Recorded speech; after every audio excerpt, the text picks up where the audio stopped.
ನಿವಾಸಿ ಮೊಹಮ್ಮದ್ ಶರೀಫ್ ಕೊಲೆ ಪ್ರಕರಣಕ್ಕೆ ಸಂಬಂಧಿಸಿ ಆರೋಪಿಯೊಬ್ಬರನ್ನ ಮಂಜೇಶ್ವರ ಪೊಲೀಸರು ವಶಕ್ಕೆ ತೆಗೆದುಕೊಂಡು ವಿಚಾರಣೆ ನಡೆಸುತ್ತಿದ್ದಾರೆ. ಬಂಧಿತನನ್ನ ಮಂಗಳೂರಿನ ಹೊರವಲಯದ ಸುರತ್ಕಲ್ ಮೂಲದ ಅಭಿಷೇಕ್ ಶೆಟ್ಟಿ ಎಂದು ಗುರುತಿಸಲಾಗಿದೆ. ರಸ್ತೆಯಲ್ಲಿ ನಡೆದ ಹಳೆಯ ಗಲಾಟೆಯೇ ಈ ಕೊಲೆಗೆ ಕಾರಣ ಎಂದು ತನಿಖೆ ವೇಳೆ ತಿಳಿದು ಬಂದಿದೆ.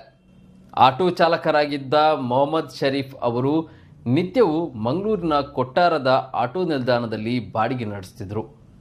ಬುಧವಾರ ಮನೆಯಿಂದ ಹೊರಟಿದ್ದ ಅವರು ರಾತ್ರಿಯಾದರೂ ಮನೆಗೆ ಮರಳಿರಲಿಲ್ಲ. ಈ ಬಗ್ಗೆ ಕುಟುಂಬದವರು ಮುಲ್ಕಿ ಠಾಣೆಗೆ ದೂರು ನೀಡಿದರು. ಶರೀಫ್ ಅವರ ಮೃತದೇಹ ಕುಂಜತ್ತೂರು ಅಡ್ಕಪಲ್ಲ ಎಂಬಲ್ಲಿನ ಪಾಳು ಬಿದ್ದ ಬಾವಿಯಲ್ಲಿ ಏಪ್ರಿಲ್ 10ರಂದು ಪತ್ತೆಯಾಗಿತ್ತು. ಶವದ ಮೈಮೇಲೆ ಮಾರಕಾಯುಧದಿಂದ ಥಳಿಸಿದ ಗಾಯಗಳು ಪತ್ತೆಯಾಗಿದ್ದವು.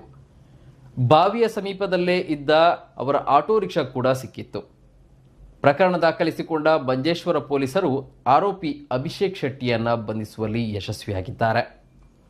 ಆರೋಪಿ ಅಭಿಷೇಕ್ ಮಂಗಳೂರಿನಲ್ಲಿ ಖಾಸಗಿ ಶಾಲಾ ಬಸ್ ಡ್ರೈವರ್ ಆಗಿ ಕೆಲಸ ನಿರ್ವಹಿಸುತ್ತಿದ್ದ. ಅಲ್ಲದೆ ಮಾದಕ ವಸ್ತುಗಳ ದಾಸನಾಗಿದ್ದ ಎಂದು ಕಾಸರಗೋಡು ಹೆಚ್ಚುವರಿ ಪೊಲೀಸ್ ವರಿಷ್ಠಾಧಿಕಾರಿ ವಿ ಬಾಲಕೃಷ್ಣನ್ ನಾಯರ್ ತಿಳಿಸಿದ್ದಾರೆ.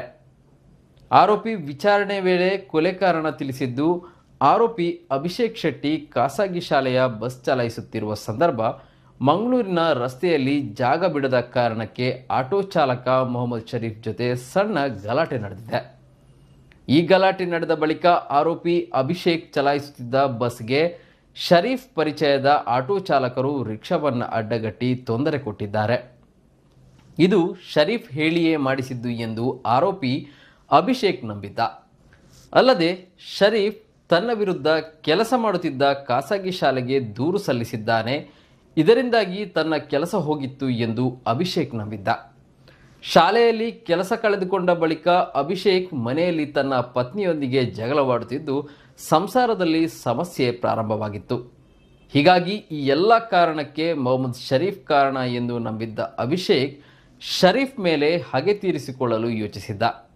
ಅದರಂತೆ ಏಪ್ರಿಲ್ 9ರಂದು ರಾತ್ರಿ ಅಭಿಷೇಕ್ ಬೈಕಂಪಾಡಿಯಿಂದ ಶರೀಫ್ನ ಆಟೋದಲ್ಲಿ ಪ್ರಯಾಣ ಬಳಸಿದ್ದ. ಅಭಿಷೇಕ್ ಹಾಗೂ ಶರೀಫ್ ನಡುವೆ ಗಲಾಟೆ ನಡೆದ ಸಂದರ್ಭ ಅಭಿಷೇಕ್ ಉದ್ದ ತಲೆಗೂದಲನ್ನು ಬಿಟ್ಟಿದ್ದ. ಇದೀಗ ಕೂದಲನ್ನು ಚಿಕ್ಕದಾಗಿ ಕತ್ತರಿಸಿದ ಪರಿಣಾಮ ಶರೀಫ್ ಅವರನ್ನು ಗುರುತಿಸಲು ಸಾಧ್ಯವಾಗಲಿಲ್ಲ. ಅಭಿಷೇಕ್ ಆಟೋ ರಿಕ್ಷಾವನ್ನು ಮಂಜೇಶ್ವರದ ಕುಂಜತ್ತೂರು ಪದವು ಎಂಬ ಪ್ರದೇಶಕ್ಕೆ ತೆರಳುವಂತೆ ಹೇಳಿದ್ದಾನೆ. ಈ ಪ್ರದೇಶದಲ್ಲಿ ಅಭಿಷೇಕ್ ಮಾದಕ ವಸ್ತುಗಳನ್ನು ಸೇವನೆ ಮಾಡುತ್ತಿದ್ದು ಆಗಾಗ್ಗೆ ಹೋಗುತ್ತಿರುವ ಸ್ಥಳವಾಗಿತ್ತು. ನಿರ್ಜನ ಪ್ರದೇಶವಾದ ಹಿನ್ನೆಲೆ ಆರೋಪಿ ಅಭಿಷೇಕ್ ಶರೀಫ್ನನ್ನು ಕುತ್ತಿಗೆಗೆ ಇರಿದು ಕೊಲೆ ಮಾಡಿ ಬಳಿಕ ದೇಹವನ್ನು ಅಲ್ಲೇ ಪಾಳು ಬಿದ್ದ ಬಾವಿಗೆ ಹಾಕಿದ್ದಾನೆ. ಬಳಿಕ ದಾರಿಯಲ್ಲಿ ಸಿಕ್ಕ ಸ್ಕೂಟರ್ನಲ್ಲಿ ಡ್ರಾಪ್ ತೆಗೆದುಕೊಂಡು ತನ್ನ ಸಂಬಂಧಿಕರ ಮನೆಗೆ ತೆರಳಿದ್ದಾನೆ. ಕಾಸರಗೋಡು ಎಎಸ್ಪಿ ಬಾಲಕೃಷ್ಣನ್ ನಾಯರ್ ಮತ್ತು ಡಿವೈಎಸ್ಪಿ ಸಿಕೆ ಸುನೀಲ್ ಕುಮಾರ್ ನೇತೃತ್ವದಲ್ಲಿ ಮಂಜೇಶ್ವರದ ಎಸ್ಎಚ್ಒ ಇನ್ಸ್ಪೆಕ್ಟರ್ ಇ ಅನೂಪ್ ಕುಮಾರ್ ನೇತೃತ್ವದಲ್ಲಿ ರಚಿಸಲಾದ ವಿಶೇಷ ತನಿಖಾ ತಂಡ 208 ಸಿಸಿಟಿವಿ ಕ್ಯಾಮೆರಾಗಳ ದೃಶ್ಯಾವಳಿಗಳನ್ನು ಪರಿಶೀಲಿಸಿತ್ತು ಮತ್ತು ಆಟೋ ರಿಕ್ಷಾ ಚಾಲಕರು ಮತ್ತು ಸೈಬರ್ ಪೊಲೀಸರಿಂದ ಗುಪ್ತಚರ ಮಾಹಿತಿಯನ್ನು ಸಂಗ್ರಹಿಸಿತ್ತು. ಮಂಗಳೂರು ಪೊಲೀಸರ ತಾಂತ್ರಿಕ ನೆರವಿನೊಂದಿಗೆ ಆರೋಪಿ ಅಭಿಷೇಕ್ ಶೆಟ್ಟಿಯನ್ನು ಗುರುತಿಸಿ 3 ದಿನಗಳಲ್ಲಿ ಬಂಧಿಸಿದ್ದಾರೆ. ಆರಂಭದಲ್ಲಿ ಮೂವರು ಈ ಕೊಲೆಯಲ್ಲಿ ಭಾಗಿಯಾಗಿದ್ದಾರೆ ಎಂದು ಶಂಕಿಸಲಾಗಿತ್ತು.